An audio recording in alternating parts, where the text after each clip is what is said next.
She was a missionary for Couples for Christ. She did a foreign mission in Africa and in United Kingdom. She finished Masters in Religious Studies and Masters of Arts in Theology, both as a summa cum laude in Don Bosco School of Theology.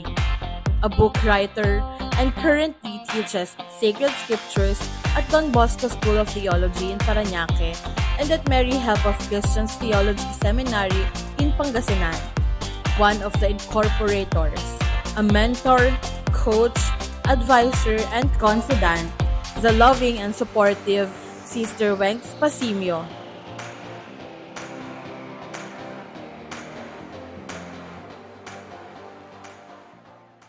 I'm so excited to be here. I'm really happy to be here, to be with you tonight.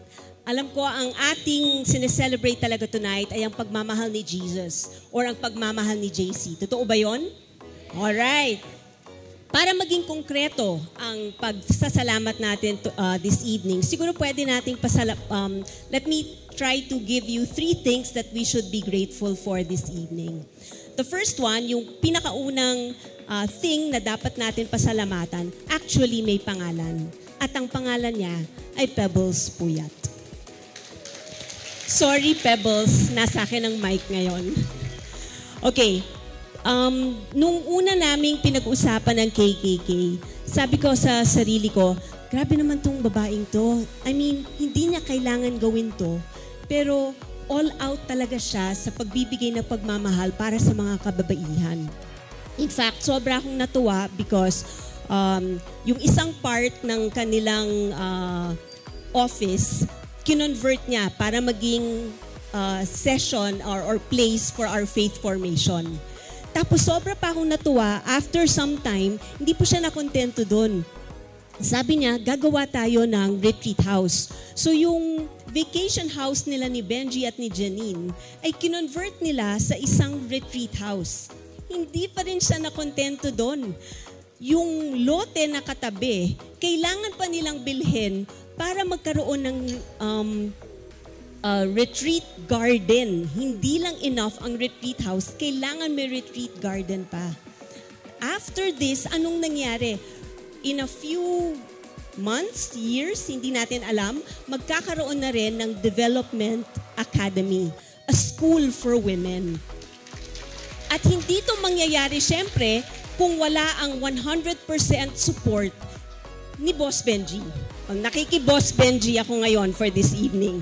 No, nag-aral din kami ni Benji together, so Benji. At syempre, without the inspiration of their beautiful daughter, Janine. Okay, so for me this evening, ang first thing na dapat nating pasalamatan ay ang pamilyang Puyat. In the person of Pebbles, who said yes to the Lord, who gave her listening ear and said yes to everything that the Lord told her to do. Yung second thing naman natin na kailangan pasalamatan siguro ay ang mga milagro na nangyari sa KKK. Sa mga nag-faith formation, sa mga nag-attend ng retreat, sa mga nag-secret conversations. Alam ko marami na kayong naranasang mga milagro. Pagbabago, milagro sa buhay. Okay? Ako personally, siguro ang mga milagrong isi-share ko is yung pagplan ng retreat garden. Hindi naman talaga ako arkitekto, hindi rin ako landscaper. Kaya hindi ko talaga alam kung ano yung mangyayari sa retreat garden. Pero bawat galaw may dasal. At dahil may dasal, sobrang ganda ng bunga. Most of the time, sinasabi ko kay Lord, ba't ba namin pinahirapan ang sarili namin? Bakit ba kailangan ganito kakomplikado? Bakit kailangan ganito kaganda? And yet, sunod-sunod, the miracles just came out. Ano pang ibang mga miracles?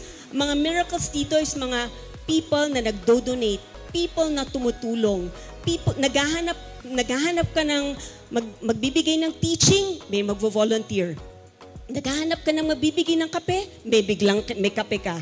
Diba? Sobrang daming miracles ang naranasan natin. And I think tonight, kailangan natin pasalamatan lahat nitong mga miracles na to. Ngayon, ang pangatlong thing na I think dapat nating pasalamatan is ang pinakamalaking miracle dito sa KKK. And ano ang pinakamalaking miracle sa KKK? Kayo.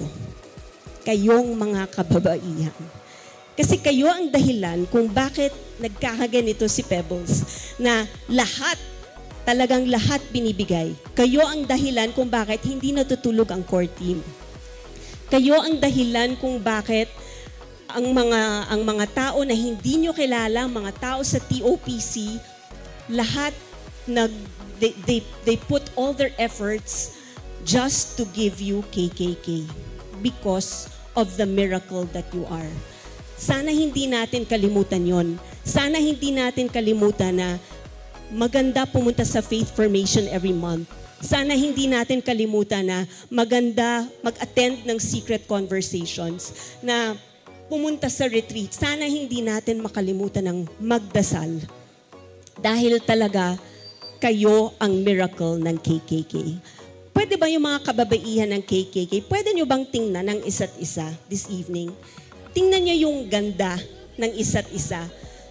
Tingnan nyo yung asan kayo ngayon compared to asan kayo 5 years ago. 'Di ba? Ngayon, yung mga may asawa dito or boyfriend or kung ano man, ay syempre, dapat asawa at boyfriend lang naman, no? So, the husbands or the boyfriends, pwede bang tingnan nyo rin ang mga kasama nyong kababaihan ngayon? Okay? At pwede nyo bang sabihin ito?